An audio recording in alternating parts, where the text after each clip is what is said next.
প্রথমে একটা গোল বৃত্তের মতো করব, গোল বৃত্ত আঁকে তারপরে চুলের এই সিস্টেমটা দিয়ে দিব। এখানে একটা জুটি, চাইলে আপনারা দুই সাইডও জুটি দিতে পারেন। এক পাশে কান আর চোখগুলো নর্মালি গোল গোল দিলে হবে, আর কোনো ডিজাইন করতে হবে না। এখানে আমি খুব সহজেই পতাকার একটা মেয়ে আর্ট করতেছি। পরে মেয়েটার হাত দেখতেছেন, খুব সহজে হয়ে যাচ্ছে। কিন্তু বাচ্চারা চাইলেই খুব সহজে এটা আর্ট করে স্কুলে দিতে পারে। এই যে এটা হচ্ছে জামা,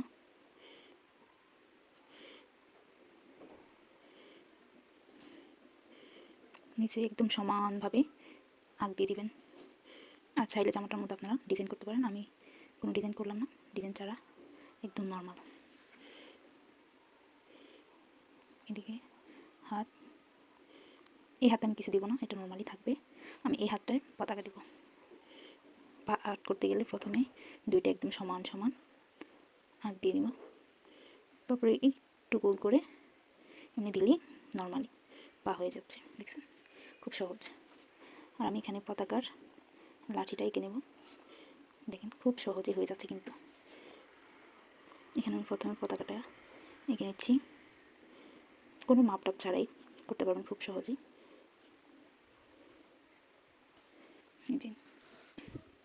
খুব সহজেই আর্ট করে ফেললাম। এখন আমি চুলগুলো একটু কালার করে নেব পেন্সিল দিয়ে, একদম হালকা করে। দেখতে পাচ্ছেন একদম অনেকটা হালকা, অনেক। আপনারা চাইলে কালো রং দিয়ে কালো করতে পারেন, আমি কালো করতেছি না, হয়তো ফোনে ভালোভাবে হচ্ছে না, কিন্তু বাস্তবে অনেক সুন্দর কালার হচ্ছে পেন্সিলে। জুটিটাও কালার করে নিচ্ছি পেন্সিল।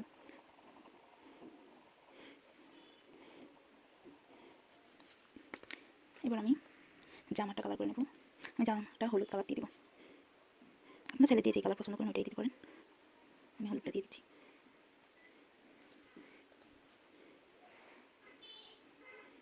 এটা কিন্তু আঁকাটা অনেক সহজ, অনেক সোজাভাবে আমি আর্ট করছি আর অনেক কম সময়।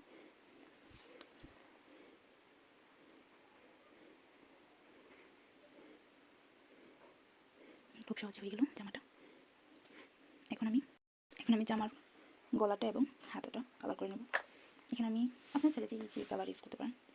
আমি এখানে গোলাপি কালারটা ইউজ করবো। প্রথম হাতায় দিয়ে নিচ্ছি।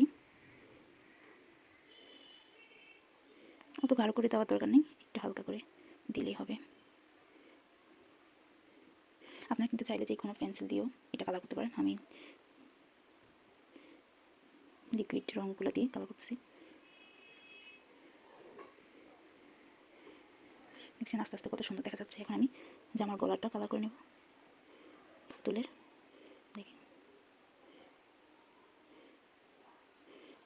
খুব সুন্দর লাগছে। আমি হাত এবং পাটা একটু হালকা বাদামি কালার করে দেবো। আপনার চাইলে কালার করতে পারেন, না করলেও সমস্যা নেই, দেখতে এমনিতেই সুন্দর লাগবে।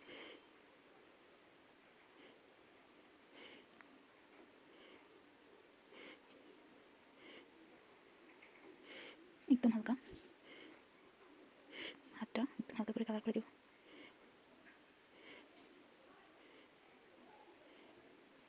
এখন পুতুলটা দেখতে অনেক সুন্দর লাগছে, ভালো লাগতে যাচ্ছে। এখন আমি পতাকাটা কালার করে নেব। আমি প্রথমেই পতাকায় সবুজ রঙটা দিয়ে নেব, একদম আস্তে আস্তে, যেন রঙটা বাহিরে না চলে যায়, কারণ পতাকাটা তো খুব ছোটো, তার জন্য।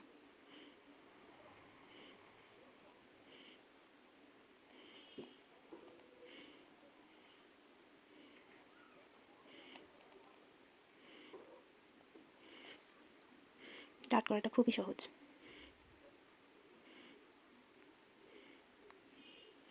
আমার সবুজ রঙটা দেওয়া হয়ে গেছে।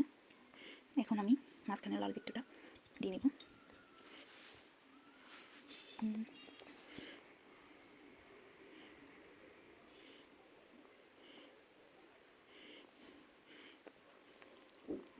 দেখেন কি খুব সহজেই হয়ে গেল আমার।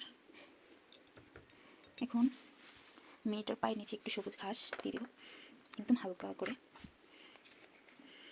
চাইলে দিতে পারেন, আবার না দিলেও কোনো সমস্যা নেই, একদম হালকা দিলে একটু সুন্দর লাগবে। একটু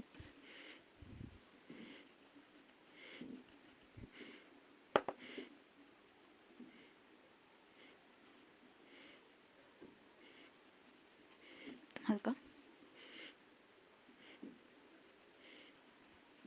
এখানে আমি কয়েকটা সবুজ ঘাস অ্যাড করে দেব, একটু সুন্দর দেখা যাবে।